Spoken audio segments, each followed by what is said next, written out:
坐长途火车袂使食物件，有够艰苦，因为疫情紧张，咱总是像安尼挂喙暗。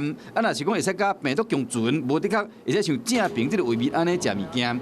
第二级加强版的防疫之下，游乐园限制人流，采取注文制。若是放松了后，就使随时去佚佗，敢会使甲病毒共存。过这个年了后，各位专家甲临床的医师有无共款的看法。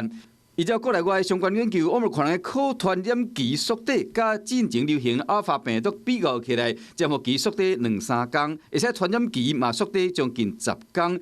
加上大部分去挖到欧盟可能确诊者拢是轻症甲无症头，所以讲公卫专家陈秀熙认为，缩短检疫，台湾倾向甲病毒共存是乐观的。第3剂施打的这样的一个状况很好，那我们的防疫措施也有提升的情况，个人防疫措施有提升情况之下，我们对于走到这个与病毒共存的情况，当然是乐观的。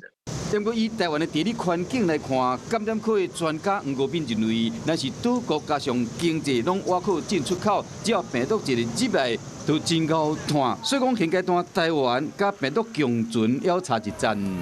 台湾要与病毒共存，坦白说，我们是没有这个本钱的。那因为台湾的各方面的资源都比较少一点，那我们的整个经济是靠我们的出口。假如说它的死亡率可以降到1/1000以下，这个是可以接受。但是目前来讲，没有人敢说。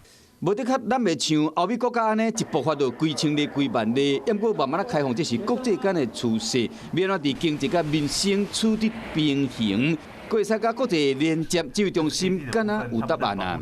大爆发我还是没看到。想要获取更多新闻资讯，想要看到主播最新的动态，赶快订阅华视 YouTube 频道。